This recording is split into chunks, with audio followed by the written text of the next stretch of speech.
Welcome to On the Edge with April Mahoney Brains. Here, this is the spot where the conversation is pointed, the guests are sharp, and the responses are never dull. Welcome home, Brains. There's only one requirement to hang out on the edge, is that you open your big brain and close your small mind. Did you bring your thinking caps? It's time to put them on, because the conversation starts now.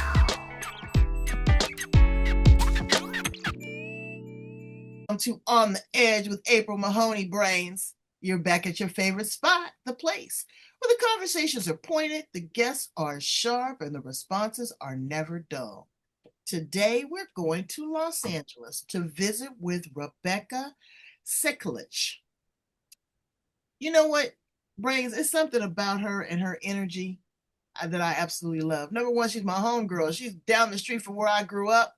She is in that community because she wants to be, not because she has to be, but because she wants to be. She wants to be able to give people hope, to help them reinvent, to help them revitalize, to help them remodel and restore properties in communities that people have long forgotten.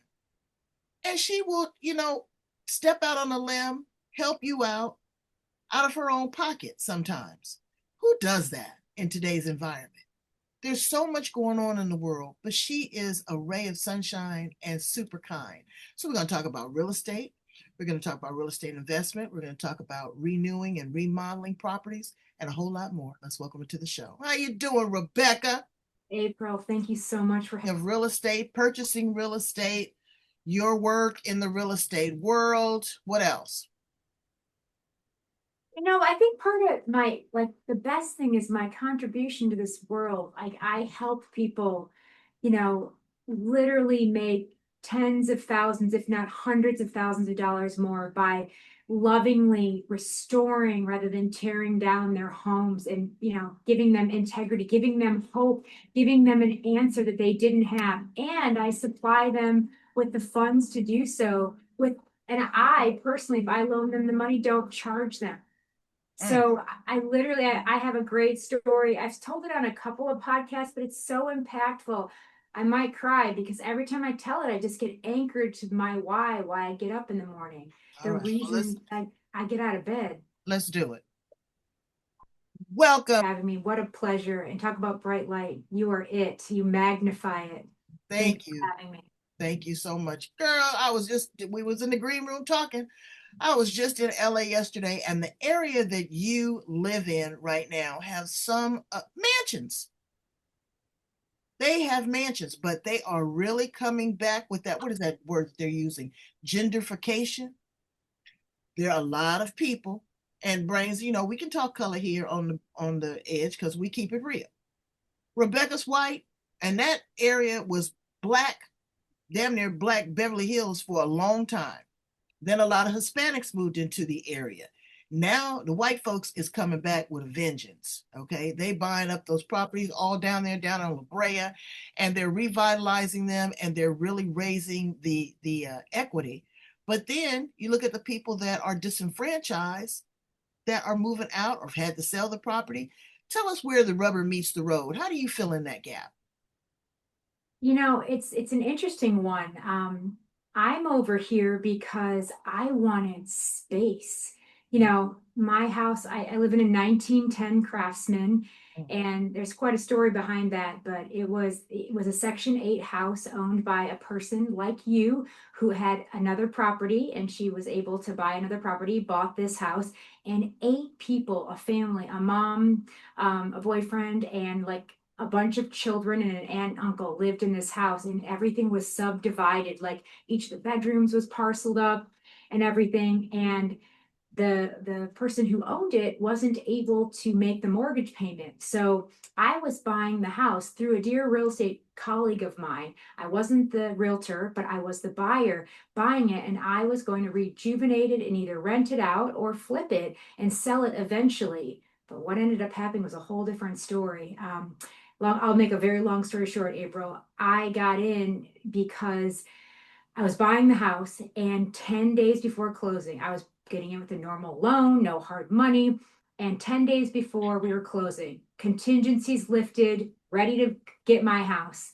My title rep calls me up and they say to me, "Hey, Rebecca, are you the sales agent or are you the buyer's agent?" And I said, "Neither. I'm the buyer." And he's like, "Oh no." He's like, "That house is going on the auction block tomorrow at 3 p.m. in foreclosure." I did not know the house was in foreclosure because the woman who owned it was not paying her mortgage and she was collecting the rent from the 8 Section 8 tenants and pocketing that money. Mm. Long story short, I had to pivot. And by the grace of God, I placed my hand on my heart and I was with a dear partner friend of mine. And I said, who would help me out of the situation? There was only one thing to do, either let it go or ask God to grant me a miracle and have somebody, an angel, come and save me. I thought of the person. I made one phone call and asked. They loaned me the money, wired it to escrow, and I closed the next day and I inherited a house with 8 tenants and they wouldn't leave quietly. I didn't want to evict them. I didn't want to get rid of them, but they also weren't going to pay rent. So they lived in this house, my house, for 7 months. I took them to court gently with my newborn baby on my chest. I had just given birth in January. In March, we were in court. And I won the court case, but the tenants got to stay for 6 months rent free. And then I had to pay their moving expenses. But they finally were out. And the magic moment happened when they were out. I came over and I was starting to work on the house and vision about what I was going to do. And somebody got underneath my house 3 months into a construction project and it stole all my brand new copper piping. $8,000 for the copper piping. And I didn't have the money to replace it. I had spent the money on, court and materials. So I went to my plumber and he offered to replumb for me as long as I purchased the material. He would do the work for free. He was a saint. Got in there, was painting and everything. And one day in the end of November, I walked into the house and I closed my eyes. In the same moment I felt when I was buying it, I could see this being a home. And I made a decision just like that. You know what? I am not going to sell it. Nope, not going to rent it. Mm. My baby and I are going to move in, just the two of us, and this is going to be home. And here we are 8.5 years later, and I have fallen in love with my little historic area. And so much, I actually own another house on the street, and it's being rented out by a bunch of people that are in cahoots with me working. And so that's really awesome. And here we are. So I love my neighborhood. So rubber meeting the road, I feel like I'm a good person and I feel like, I if gentrified and fit right in and we're solving problems. It's like nobody wants to move. You move for reasons. You move for a job. You move for a death, a divorce, a baby, diapers, the 3Ds, death, divorce, diapers, but not usually because you want to or you're not paying your bills. So I felt like it was, I honestly, God speaking to me saying, you know what, girl, you deserve a break. You've had it. I lived down the block. I lived in View Park before that, and that's where I brought my baby home to. And I was living with a friend, and she had a triplex, and I was living above her garage, and we're all in real estate, and this was an opportunity, and I took it, and I'm so glad. And during the pandemic, my hand on my heart, I was like, dear God, I am so grateful I made this move because when we were all working out of home and not going anywhere and the stores were closed, I had this beautiful space. I sit on almost, 9,000 square feet of a lot, which is big in LA.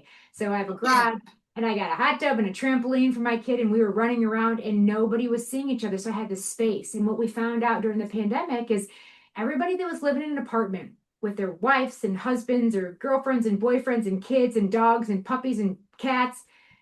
They were squished in that small space. All of them wanted to move to a bigger apartment. Or if they didn't want an apartment, they wanted a condo. And if they were in a condo, they wanted to move up to a single family. If they were in a single family in LA, they wanted a bigger house. And if they Mhm. had a big house, they wanted a different area with more space to do stuff outside during the pandemic. And Right. everybody who didn't want to live in LA, they got out of here and they moved to Chicago, to Boise, to Oh, Portland. yeah. Well, and they wanted to capitalize on the real estate market. The real estate market is very, it's tricky now. A couple things that I want to drill down on. We'll talk about flipping in the end because, it used to be that 1-800 ballroom. and you'd be up at 2 o'clock in the middle of the night, and you swear to Bob that you could buy a house on down there at the city and foreclosure, and that would be your dream. You could flip it, you could clean it up, and girl, it could be a nightmare. You don't know what in the world that you are getting. Again, your plumbing could be bad, your roof could be bad, could be mold, a whole lot of things could go on. So we'll talk about that in the end. But at the forefront is home ownership was a part of the American dream. We just go we're not even going to go into what the American dream has turned into, because it's looking a little bit like a nightmare. When you look at the interest rates, when you look at how much it costs uh, to purchase a home, the price of homes, I can't even imagine. I know where you live, it's a couple $1,000,000, easy. If not, yeah, Not quite yet. Not quite yet. Not where I'm at. West Adams, Jefferson Park. Yes, they have all evolved, and they started down there, and those big craftsmen's are worth millions of dollars now. It's a bleed down, so that would be like north of the 10. I'm south of 10. The more south you go, like towards Inglewood, right, the prices are coming up. My home in 8.5 years is almost tripled in value. yeah, absolutely. And so that getting a foothold, getting a stakehold, that's what people want, and they don't see it. Rent. I got a family member staying in an apartment, $1,800, 1 bedroom. It looks like a single almost. Yeah. What are we doing? How can we still have hope that there is a possibility that people can own a home? I have a couple of great stories, but since you lived here, I'll tell you maybe one or two really important ones. I'll make them quick. But so my very first transaction in real estate, I'm old school. I'm old and I've been doing this for 20 years. And I got into real estate by happenstance. We can talk about that later. But I was told back in the day, the way to get to people, it's a numbers game. It still is a numbers game. The number of people that you speak to. And back then, we didn't have lead generation systems, and we didn't have smartphones, and we didn't have the internet and chat GPT. We didn't have any of that. So I was told, pick up the phone and start dialing out of the white pages. No joke. I picked up the white pages and I started in the R's because of Hmm. Rebecca, my name. April, I made 1,743 phone calls. The number doesn't Wow. change. You'll hear me talk about it on other interviews and stuff. Doesn't change. But the 1,743rd phone call, I won't say the man's real name, but let's say his name is Dan Richards. So Dan Richards picked up the phone. I went through my whole script with him. When do you plan on moving? He basically stretched the truth, lied to me. I got to the end of a 12-minute conversation and I go, you're Dan, right? And he goes, I am. And we had this conversation and I got real with him. I said, Dan, what do you do? And he goes, I'm an LAUSD bus driver and I have been for 35 years. And I said, how much money do you make? Would you share that with me? And he said, yeah, I make around $60,000. I said, do you want to own a home? And he said, yes. I've tried. I've gone to 5 different lenders. They've all told me I would not qualify and I don't have any money for the down payment. And I said, Dan, if I could help you qualify for a mortgage and figure out how to get you down payment assistance or something, would you consider working with me to buying a home? He goes, girl, absolutely. I want to see you try. He was living in Inglewood in a 2 bedroom apartment with his wife and his 2 daughters that were like at that time in elementary school. I took him, I made about 15 phone calls. I got him approved by one of my best lenders. We found a property in Inglewood. It was a 3 bedroom, 2 bath townhome, so like a condo, but up and down. And it happened to have just gone into foreclosure, but it wasn't a foreclosure. I negotiated a deal with the other agent and the bank. I got him 100% financing, What? and I got the bank to pay his closing costs. What? So the purchase price of the condo, now this was a long time ago, it was $199,000. We ended up paying $205,000 for it, and the bank credited the money back for all of his closing costs. And Dan Richards and his wife still live in that condo in Inglewood, right across from the forum. And guess what? It's worth almost $1.5 million right now. And I What? changed his life for the better. His kids are off and they went to college, they graduated. Now they bring the grandkids home. and we still keep in touch. He's a lot older now, so not as much as I'd like to be. But every time I see him, talk to him, or get a card or something, we send a Christmas card every year. He writes me how grateful he is that I asked him these powerful questions to get the answer, to push him to something that he never knew was possible. Wow. And I look at Dan, again. Those are his initials, but not his name because I don't want to expose him. But what a great guy. And he, at the time, imagine working for LAUSD for 35 years. He was like 55 at the time, and now he's like 75 or maybe 78 now. And being told no, door closed in the face, like literally dozens of times, and told him, you can't do this. And all I had to do is, what if I could? And he Mm. said, I want to see you try. Don't give me a Wow. chance because I'm very competitive and I like to win. So Exactly. rare case, but that started the trajectory of my career. Dan was the reason I got up. He was the reason I kept calling. He was the reason I didn't knock on a lot of doors, but I knocked on a few doors. And he's Right. the reason I wanted to connect to people because the feeling that I felt after changing this man's life. And he was throwing away, even it was like 17 years ago, he was throwing away, I think, $2,500, and his mortgage payment was now less than his rent payment. Now, here we are. Let's fast forward to 2025. It's not exactly the same, but what I want to say from Dan's teachings to all the stories I have is there is still possibility. Like right now, we're going to pivot to where we're at right now. What these interest rates, they're awful. The feds need to do something. It's going to happen. It's going to turn around because it always does. But in the meantime, people don't know that there are choices. There used to be, used to call your bank, used to walk into, let's do an old school bank like Wells Fargo or Chase, and there was like one loan, and you either qualified, you didn't. If you had a W-2 and you had steady, stable income and you had good credit, you'd qualify. Well, guess what, April? That's not so true anymore. There are hundreds of loan programs, hundreds of different banks and credit unions, big banks, little banks, brokers, mortgage brokers that can help you tailor a program to your needs. And now what we're doing, I started doing this about almost 2 years ago, is we're doing rate buy downs. And if any, do you know what a rate buy down is? Yeah, I do. Yeah, well, most people don't. You're super smart because you're the brain. I'm super smart, but most of my clients, it's not a buzzword just yet. Things take long to catch up on. So we're using it a lot. I've done it 5 or 6 times in the last year where, let's say, the purchase price of the home, I'm just going to throw it out there, is a million bucks because we live in LA and our average price is about 1,000,000 too. Purchase price is $1,000,000. I get a buyer to write an offer at $1,050,000, and the seller credits that $50,000 specifically in the contract to buy down the rate from, let's say, a 6.5% to a 5.5%. And in $1,000,000, that saves the client, I don't know, 700, $800 a month. It's life changing. Wow. And we can do it in different types of programs. There's a 3-2-1 buy down, which means you do it for 3 years. The rate's like 5% the first year, 5.5% the second year, 6% the third year, and the fourth year goes to whatever the prevailing rate is. And we as agents are gambling for our clients that the prevailing rate is going to be better than it was 3-4 years ago. But You it's know, a lot of people are scared of options like that after what happened to, with them with the mortgage crisis. mortgage crisis. I mean, they're scared to look at these options, and it's a gamble.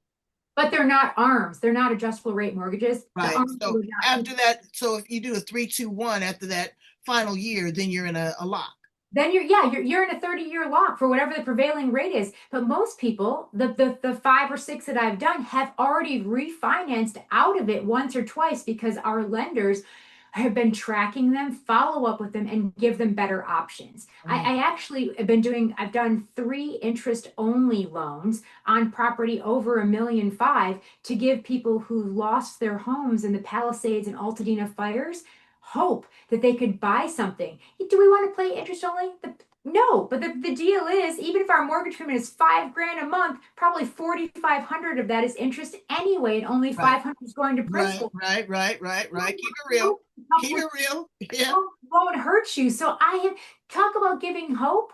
I helped a Palisades fire victim buy another house instead of throwing away their money on rent that they were getting from their lender while their house is being rebuilt and while they're getting water and power back. Like yeah, it's a whole thing out here. So there's options, and that's what I want to tell everybody who's listening is that if you can't find an option, either figure it out, go to the next person, or call me, reach out wherever you're at, anywhere. If you're in Detroit, I have people. If you're in Florida, I have people. I'm from Detroit and have colleagues all over who solve problems differently. I wake up every day, April, and I say to myself, okay, my business card should say I'm not only a real estate broker associate, but I am a real estate therapist. Wow. I am a real estate imagineer. I'm a magician, and I'm a problem solver, a professional one. I pretty much have my PhD in problem solving. So if you come to me, even if you're in, what state are you in right now?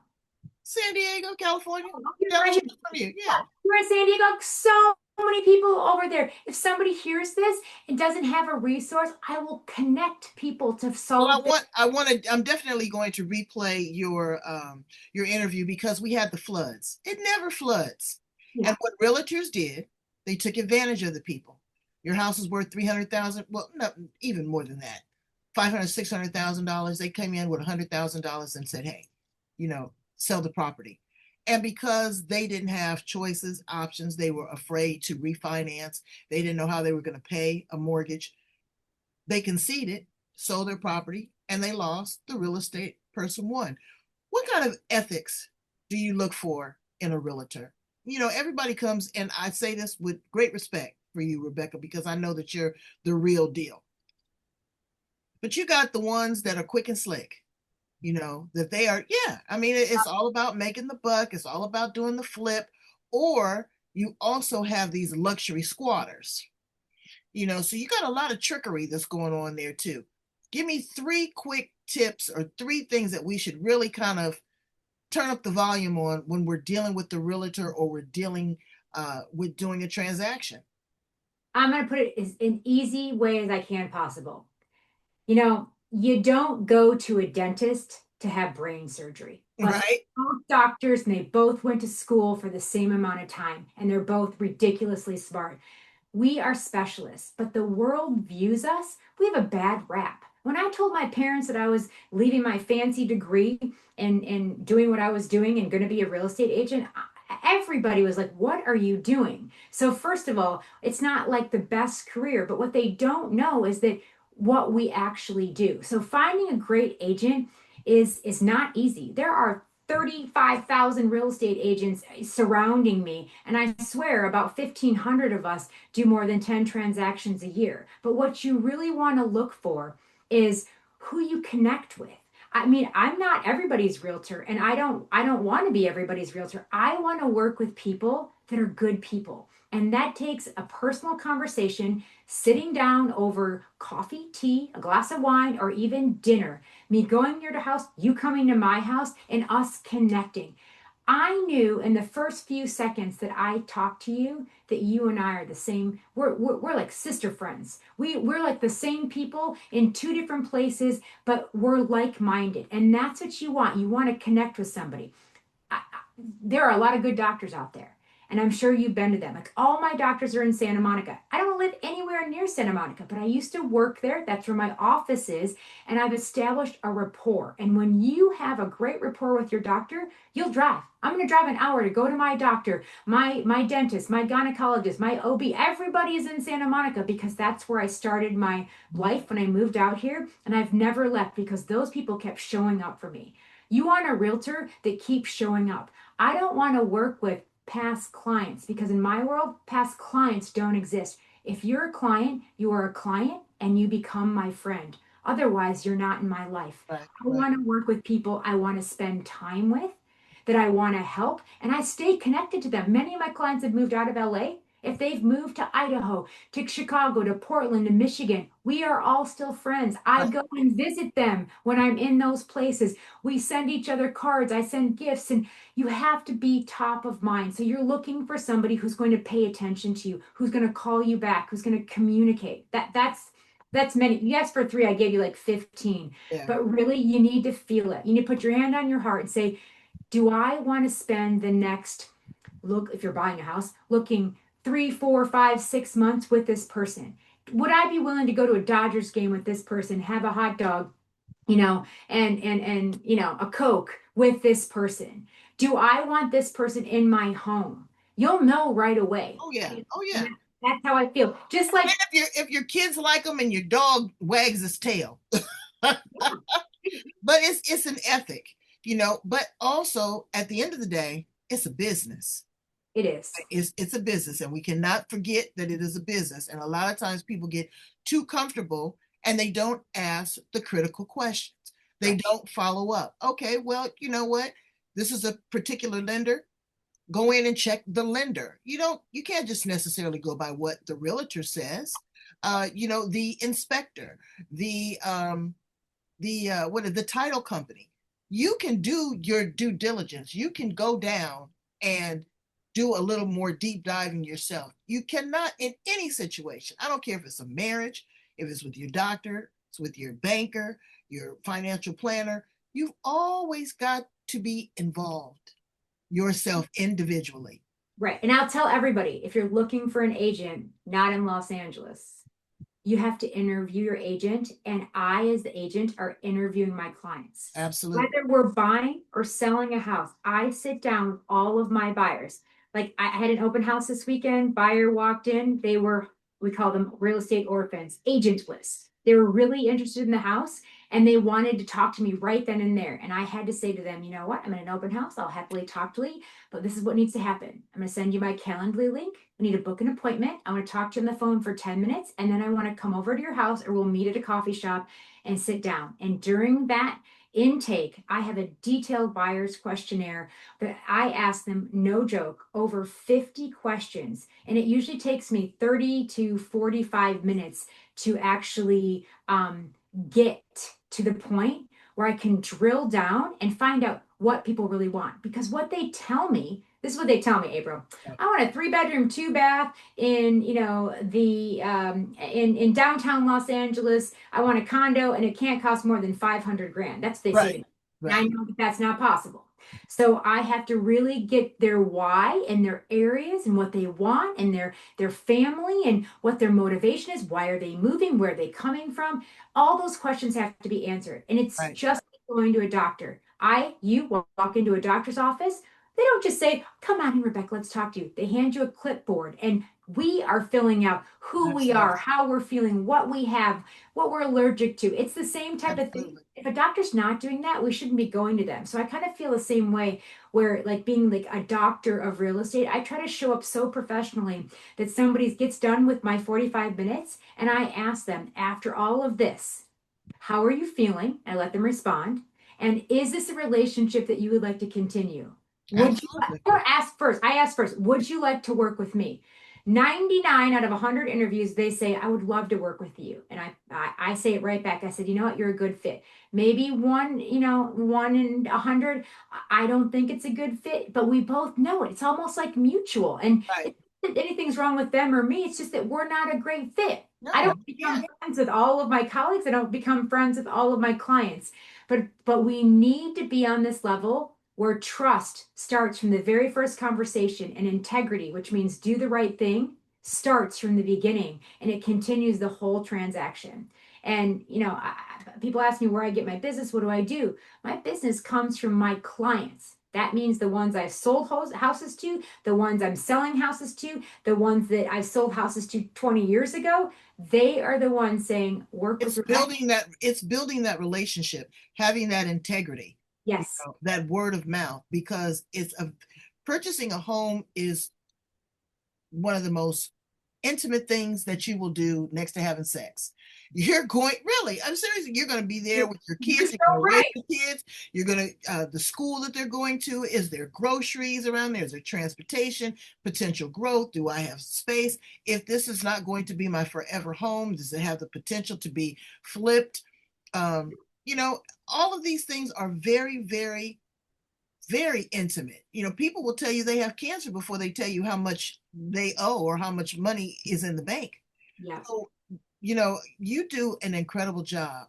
You really do. Thank you, April. Let's ask you, go ahead. Oh no, I just wanted to say too, it again, but back to the relationship.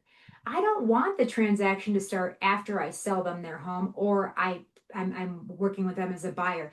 I want them to know that I have vetted like 100 people. I have a master list of all of my people that I've worked with. You need an electrician? I've got him. I've got 3 plumbers. I've got 5 pool guys. I have everybody. And I love when people say, I need a handyman. Well, that's really hard these days because a good handyman comes a dime a dozen. I don't have handymen anymore. I have people that were handymen and now they're the licensed painter, they're the licensed electrician. Right. I will refer them out because I know I can call them up. If it's you, but you know what, April? I sold this house over in 123 Banana Street and I need you to go over there like tomorrow. I even after the transaction, years after we close, I will still volunteer to help my client. I will meet them while they go to work. They know me. They'll let me into their house. They'll give me a key, leave a lockbox. They'll let me in to let the plumber. Can you imagine? I sat here the other day and waited for DWP 6 hours of my precious time. So if I can help my clients and show up, this is what I didn't even have to do anything. So I got a referral the other day. The client said, I said, how come you're calling me? He said, well, Jill Smith over there in Mar Vista told me that you found her a plumber and electrician and helped her build her ADU for $100,000 less than the 5 other bids you gave her. So I don't need to call anybody else. I looked you up. You're everywhere on the internet. You show up and everything that we see is magic. So we want to work with you. And That I was strange that you said Mar Vista. Did we talk about that before? I used to work in Mar Vista Market near want Venice Beach. Shout out to Mar Vista. It was really good. Mar Vista used to be like NAP, and now it's so trendy. Really? It's split into MLS. It's called Palms Mar Vista. So Wow. Yeah, right. You're right on the ends of like Culver Palms, City and all that. But let me ask you, this is a little bit different, and I'm sure that it is a part of your zone of genius, is probates and probate sales. yeah. Black folks, I'm talking to you right now. Okay. You got these multi-million dollar properties. Even if the property is in disarray, you got the land. You are centrally located there in Los Angeles, in between the airport, the stadiums, the train station, downtown Hollywood. You are centrally located and you do not have your business taken care of. You do not have a will and trust. You are just going to let this go back and go into probate, which the attorney is going to get a third off the top. Why don't you work with a realtor? At least have someone come out, pay the little bit of money, get an evaluation, get an estimate of what the property is worth, and talk to someone. You always talk about generational wealth as a community. We don't have generational wealth because you're not setting us up for success. Looking at your children now, do you understand how hard it is for them to get out? My daughter didn't move out till she was 28, and it wasn't because she didn't try and she didn't have a job, is she could not get a foothold. Then you've got all these properties now, which drives me absolutely crazy with these homeowners associations. Yeah. I don't know whoever came up with that, but I'm telling you, and they go up to the point every year, every year. Now, again, you want a unified, beautiful location. You want the water taken care of, the plumbing, all the gardening, all that kind of stuff. But the existential, because they add that to your mortgage. And if you don't pay that, you can get a foreclosure because you didn't pay your homeowners association. I think that it's cruel. A lot of people are trying to purchase outside of that. But these are things that you need to consider when you look at your family coming up, your grandkids. Work with somebody like Rebecca that will give you a fair assessment and will tell you the truth.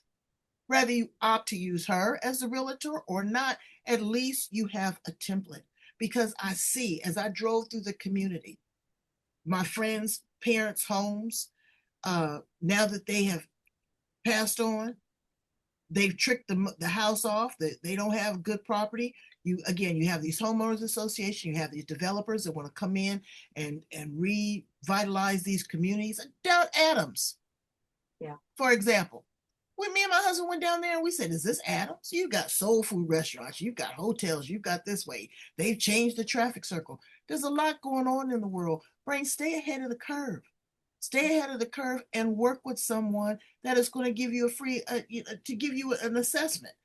Do you do that? Do you work with people that are in probate and probate properties? Absolutely. I want to say two really important things. First of all, do the right thing before even needing a me.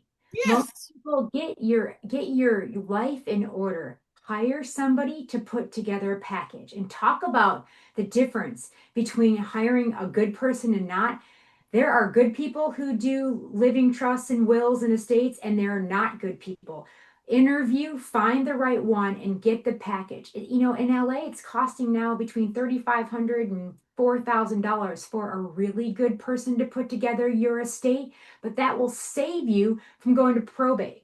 And they have payment plans. When I said I don't want to pay $5,000 because I own multiple properties, I have a child, they just said, okay, we'll make this deal, sign a contract, and you'll pay monthly until it's paid off. So there's, again, staying in possibility, take care of your house first. If it's not your choice and we have to go to the probate, again, it is worth a phone call. Probate is its own niche. I cannot say or admit that I would be a probate expert. I am in two right now, and I have called upon many probate attorneys and friends who do probate, real estate probate. So I do know how to navigate them. But simply, if nobody really understands the process, probate is basically when the court appoints a supervisor to handle and authenticate the will, appoint an executor, they inventory the estate and all of its assets. They end up paying debt like taxes and anything left on the estate, and then they distribute what's left over after everyone takes their cut and a long, arduous process of going to court. Then they distribute the assets. Nobody should have to go through that. So, the number one piece of advice I have for this point in our conversation is get your trust, your living trust, get your estate handled first, and you won't have to go through probate. So I can't, April, I'm going to guess 9 out of 10 people I know do, if they own property, Girl, they don't please. have it in place. They don't. And then they'll say, well, it is what it is, or I don't give a damn, I'll be dead.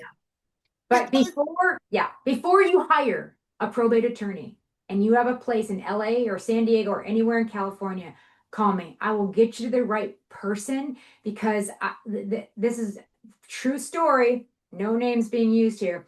Friend of a friend called me about 9 months ago and said she is in a probate. A family member passed away and she's inheriting 100% of the property. She hired an attorney. How'd she find the attorney? On Yelp, which Yelp is a great place, but went, and why did she hire him? Because she didn't have any money to hire them. So the probate attorney agreed to cut her a deal and pay at the end, has been dragging on this process for 3 years. She calls me up and says, we're finally ready. I love and adore you and thank you for all your help over the years. Will you help me sell the house? Absolutely. So I dug into it. I listed the house, did everything I was supposed to do, did an estate sale, made her money when everybody else told her that, her stuff was trash and she wouldn't make any money, made her a bunch of money during the estate sale, in escrow, ready to close. My title rep, the same one who helped me get the house that I'm sitting in now, calls me up and says, we have a problem with the title. The one of the documents 35 years ago was recorded incorrectly. Now, some person in Florida who we have never heard of and my client has never heard of owns 20% of her estate. Let Wow. me put this into perspective. Because of a mistake made by a bad probate attorney who wasn't paying attention, and now we knew, now we know he knew about it and thought it was no big deal that the court would release it. My client's $1 million home, if it sells for $1 million, she's going to have to give $200,000 of that to the person that she doesn't know in Florida because of a mistake, number one. And number two, we were ready to close, so my client got money. Now she fired that probate attorney, hired a recommendation that a dear friend of mine who only does real estate probate recommended. I gave her 3 or 4 options. She interviewed them all, hired the one, switching attorneys. We're going to probably have to wait 6 or 8 more months, and she's going to have to pay that person, and it's right. So the person in Florida is going to get 20% of the state. And for 3 years, my client didn't know about that. So it does matter who you work with, because Absolutely. somebody who's Absolutely. truthful with you and communicate.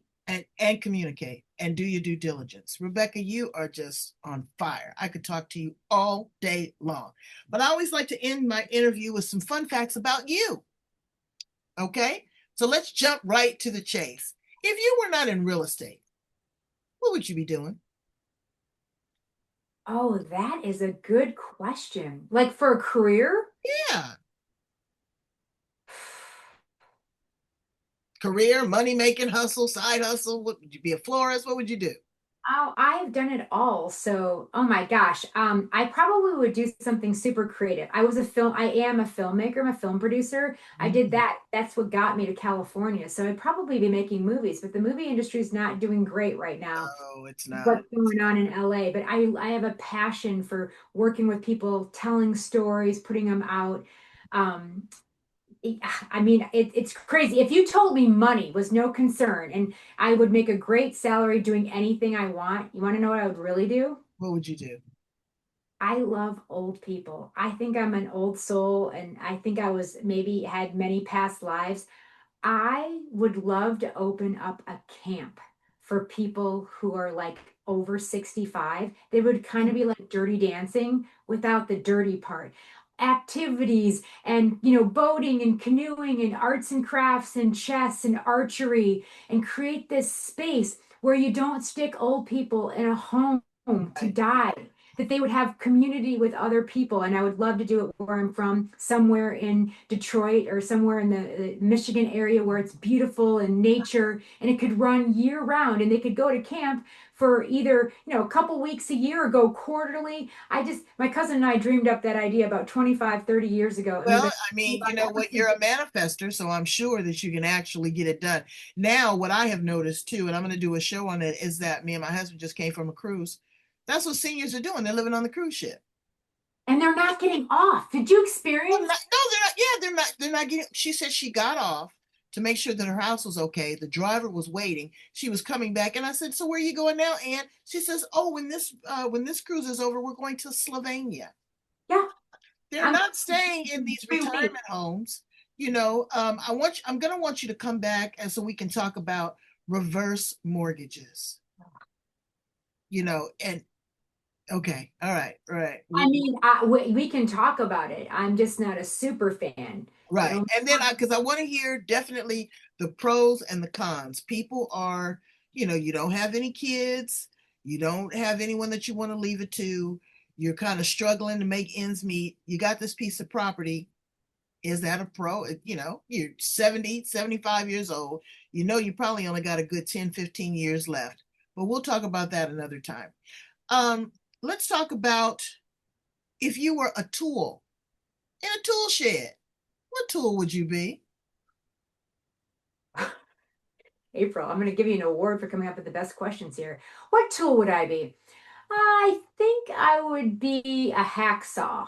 Oh, she said a specific type of saw, a hacksaw. Why? Because they can cut through metal. It can cut through all the baloney. I mean, honestly, if I had, a lot of tools I can makeshift. I mean, I build a lot of things and I fix a lot of houses. I mean, if I don't have a Phillips head screwdriver, I can use a flathead or I can use another tool. So when you're cutting something, you need something super strong to cut through all the baloney in order to get there. So I think without an electric, hacksaw power tool like that, it's very hard to do things by hand, and it just speeds up the process and makes things super efficient, which is kind of like what I think. You know what I I want to be? A What, roll of duct tape. girl? I keep it. Okay. You can yeah, duct tape. You can do everything from tie somebody up to make a wallet. Yeah, I saw a man yesterday when I was in LA. Girl, he had put the bumper of his car back on with some duct tape. So I think I want to be some duct tape because you can use it for every purpose. super resourceful. If you were a flower in the garden, what flower would you be? Oh, wow. I think it would be a rose because I mean they come and they go, and when they bloom they're so beautiful, and I have roses in front of my 1910 Craftsman that I Mm. was told by a neighbor that were planted the year my house was built. the Wow. same roses. They're old school. And every year you think they're not going to come back. Every year the gardener cuts them back, and I think they're not going to come back. And they come back and they're this brilliant orange that I don't even think they grow anymore. Like it's a strain of rose you don't get, but the smell, Mm. it's not the bad rose smell. It's the, oh my gosh, I want these in my wedding smell. So Oh, wow. So you'd be a rose. I want to be a tulip because there's so many colors, so many varieties. When they bloom, they open up, but then when they get in full bloom, they just go wild. They just go wherever the sun takes them. So I really love that. If you could time travel, Rebecca, go back to the past, stay here in the present, project to the future, where would you land? Lord, knowing what I know now, or no recognition. Just Um, I love time travel. All of my favorite movies, Somewhere in Time and The Time Traveler's Wife and The Lake House, all have to do with time travel, especially Somewhere in Time because it was filmed in northern Michigan on Mackinac Island with Jane Seymour and Christopher Reeve, Superman. I, you know, I would have to say, I would love to go back to biblical times because it's something, we have this we have like the Bible and we have things, but did it really go down that way? I don't know if I'd want to live in those times and move forward, but I think I would love to go back to inception, right there when the BC crosses AD and see what it was like. I wouldn't want to live there, but I think to come back and from the beginning and go, people always ask, who would you have dinner with? Would it be Oprah or Jesus Christ or, whoever? Another great question, but I think I would go back there. I'm not sure I want to see the future. I do. I'm going straight to 3,000. Girl, I don't want none of this stuff. It been there, done that, got the t-shirt. I don't want to do it no more. Seems like it's repeating itself and it gets worse as time goes on. I want to see how the Almighty works this out and what is the next uh, form of civilization, communication, frequency, love, journey, stars. I want to see it all. I want to go straight to the future. I was staying here in the past. I mean, staying here in the present for a minute, but it's kind of unsettling. So if I can just kind of skip this chapter and go on, I think I'm going to go on. And the last question, Rebecca, what do you want your legacy to be? oh, it's a great one.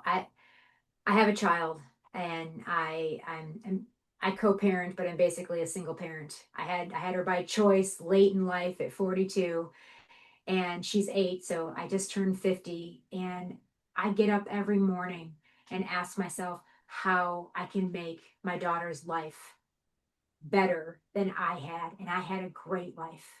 I had amazing parents. They showed up, they took me everywhere. I want to leave her in a place that was better than where I was left. And that's going to be really hard to top. I don't want to have her be in debt if she chooses to go to college. I bought a house for her so that it's in her name so that if something happens to me, she can have that and use those funds to either live there, go to school, or start her life wherever she wants so that she does not have to struggle.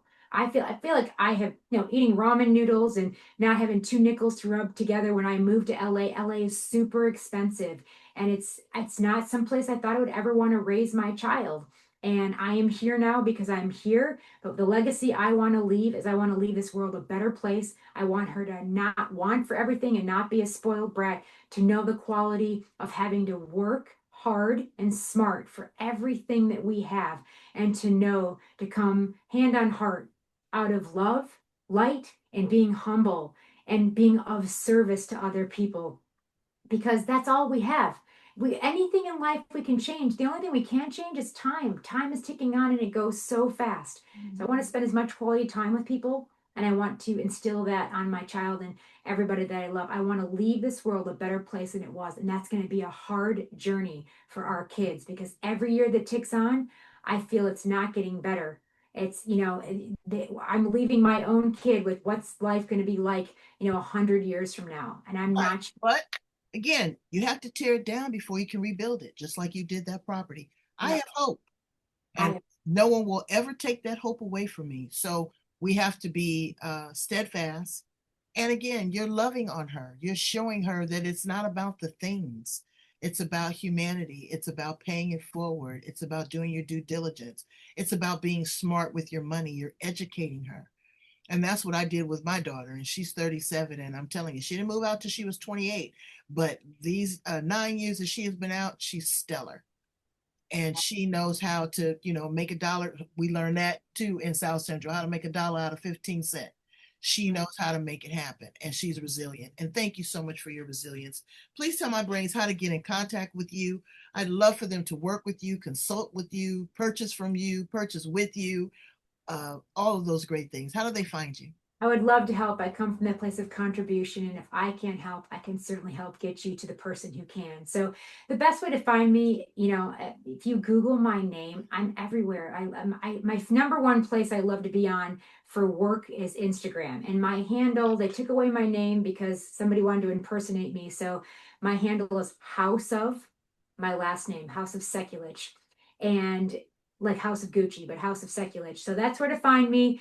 Um, Feel free to call, DM me, email me. I have websites, I have LinkedIn, I have Facebook, I have a YouTube channel. I am everywhere. Just stick in my name in Google or anywhere you choose. You will find me and you can, reach out. You can call me. I'll give my phone number to anybody because as long as you call me, text me. I'm a busy person, but I'm not too busy to take your text and schedule an appointment and talk to you. So No, feel free to reach out.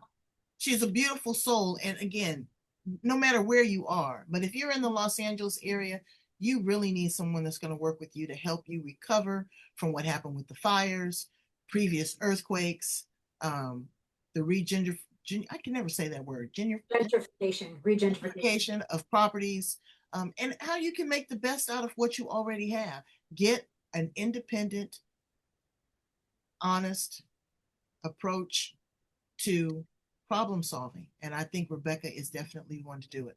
And go in and love, like, and share this interview with people that you know. If it's not for you, it might be for somebody else, but the information is valuable. I only bring you the best and the brightest on the planet, not just in a certain area, because she can work anywhere. She has resources, she knows people. Okay. So that's what's important is the connectivity. We are building bridges. Okay. Thank you so much, Rebecca, for being here on the edge. You are the best. And Thank you. the next time I come to LA, I'm gonna call you a couple weeks before because I just love to sit down and have a taco with you. I don't want no coffee. I want a taco. We can have a taco. The best tacos are right down the street, literally. Absolutely. Or we can go get a fat burger. Fat burger or In and Out. Ooh, okay. All right, Brains. I love you. Go get you some lunch. Thank you. Call a realtor. Bye.